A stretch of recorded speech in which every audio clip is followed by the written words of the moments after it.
നമസ്കാരം. ഞാൻ grand പാഷോ. Achilles കൂടി എത്തിയതോടുകൂടി ഗ്രീക്ക് പടയിലാകെ ഒരു ഉത്സാഹമായി. അജയ്യനായ അക്കിലസാണ് നമ്മുടെ കൂടെ ചേർന്നിരിക്കുന്നത്, വിജയം നമുക്ക് സുനിശ്ചിതം എന്ന് ഗ്രീക്കുകാരെല്ലാം വിചാരിച്ചു. ആ ഉത്സാഹത്തിൽ ഗ്രീക്കുകാരുടെ 1000-ലേറെ പടക്കപ്പലുകൾ ഈജിയൻ കടലിനെ കീറി മുറിച്ചുകൊണ്ട് ട്രോയ് ലക്ഷ്യമാക്കി പാഞ്ഞുപോയി. ഇങ്ങനെ ഈ 1000 പടക്കപ്പൽ എവിടെ നിന്ന് ഉണ്ടാക്കിയെന്നറിയൂ? അതായത് ഈ വന്ന ഓരോ രാജാക്കന്മാർക്കും അവരുടെ ശക്തിക്കനുസരിച്ച് ഉള്ള കപ്പലുകളുണ്ടായിരുന്നു. അഗമെമ്നോന് 100 പടക്കപ്പലുകളുണ്ടായിരുന്നു. അതുപോലെ തന്നെ നെസ്തോറിന് 100 പടക്കപ്പലുണ്ടായിരുന്നു. ഏനിയാസിന് 80 പടക്കപ്പലാണ് ഉണ്ടായിരുന്നത്. അതുപോലെ ചിലർക്ക് 60, ചിലർക്ക് 50. നമുക്കറിയാം നമ്മുടെ അക്കിലസിന് 50 പടക്കപ്പലാണ് ഉണ്ടായിരുന്നത്, അല്ലേ?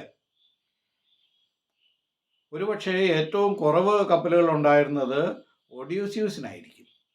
അദ്ദേഹത്തിന് 1 ഡസൻ, വെറും 12 കപ്പലുകൾ മാത്രമാണ് അദ്ദേഹത്തിനുണ്ടായിരുന്നത്. പക്ഷേ എല്ലാ രാജാക്കന്മാരും കൂടിയപ്പോൾ അതൊരു മഹാസേനയായിട്ട് മാറി. അവരുടെ കപ്പലുകളാണ് ട്രോയ് ലക്ഷ്യമാക്കി അങ്ങനെ കുതിച്ചുകൊണ്ടിരിക്കുന്നത്.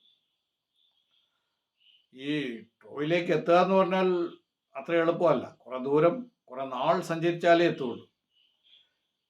ഈ ഗ്രീക്ക് പട ട്രോയ് ലക്ഷ്യമാക്കി നീങ്ങിയിട്ടുണ്ട് എന്ന് ട്രോയ്ക്കാർക്ക് മനസ്സിലായി. കാരണം പാരീസ് ഹെലനെ അവിടെ നിന്ന് കട്ടുകൊണ്ടു പോകുന്നതാണ്. പോരാത്തതിന് ഇവരുടെ സമ്പത്തും എല്ലാം അപഹരിച്ചുകൊണ്ട് പോയിരിക്കുന്നു. അതുകൊണ്ട് ഗ്രീക്ക് പട എത്തും, യവനപ്പട ഇങ്ങോട്ട് എത്തും എന്ന് ട്രോയ്ക്കാർക്ക് നല്ല നിശ്ചയമുണ്ടായിരുന്നു. അതുകൊണ്ട് അവരും റെഡി ആയിരുന്നു എന്ന് പറയാം. അതായത് അവർ കോട്ടയിൽ റിപ്പയർ വർക്കൊക്കെ ചെയ്തു, ചുറ്റും കിടങ്ങൊക്കെ കുഴിച്ചു, തയ്യാറായിട്ടായിരുന്നു ഇരുന്നത്. അങ്ങനെ കുറേ നാൾ കഴിഞ്ഞപ്പോൾ ഈ ഗ്രീക്കുകാരുടെ പടക്കപ്പലുകൾ എത്തിത്തുടങ്ങി. കപ്പലുകൾ ദൂരെ നിന്ന് നോക്കുമ്പോൾ അതാ ട്രോയ് നഗരം അങ്ങനെ ജ്വലിച്ചു നിൽക്കുന്നു ദൂരെ. എല്ലാവരും വളരെ ആഹ്ലാദത്തിലായിരുന്നു. ആരിറങ്ങണം, ഞാനിറങ്ങും എന്ന് പറഞ്ഞ് ഗ്രീക്കുകാരെല്ലാം മുന്നിൽ നിന്നിട്ട് ഒരേയായിരുന്നു.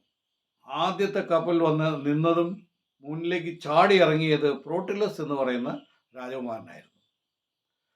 താഴെ ഇറങ്ങി നിന്നിട്ട് അയാൾ ആ സന്തോഷത്തോടു കൂടി അലറി ഇങ്ങനെ അട്ടഹസിച്ചു.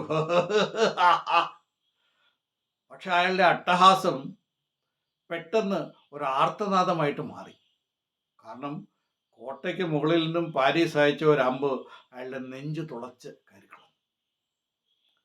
അതോടുകൂടി ഗ്രീക്കുകാർക്ക് ഒരു കാര്യം മനസ്സിലായി, ഇത്ര അടുത്തിവിടെ ഇറങ്ങാൻ പാടില്ല. അവരുടെ പരിചയം അതൊക്കെ എടുത്തിട്ട് പ്രതിരോധം സൃഷ്ടിച്ചുകൊണ്ടാണ് പിന്നെ കപ്പലുകൾ അടുപ്പിച്ചത്. അത് മാത്രമല്ല, ഈ കോട്ടയിൽ നിന്നും ഡയറക്റ്റ് അമ്പ് ചെയ്താൽ എത്താതിരിക്കുന്ന ദൂരത്തോളം മാറി അവർ ടെൻറ്റുകളും ഒക്കെ അടിച്ച് കപ്പലുകളോട് ചേർന്ന് കപ്പൽ എത്രയും അടുപ്പിക്കാമോ അത്രയും ബീച്ചിലേക്ക് അടുപ്പിച്ച് വെച്ചിട്ട് പിന്നെ ടെൻ്റൊക്കെ കെട്ടി അവരവിടെ സൈന്യത്തെ വിന്യസിച്ചു. അവിടെ എത്തി എല്ലാം ഗ്രീക്കുകാരെല്ലാം ഇറങ്ങി റെഡിയായി കഴിഞ്ഞപ്പോൾ ഒരു മീറ്റിംഗ് വെച്ചു.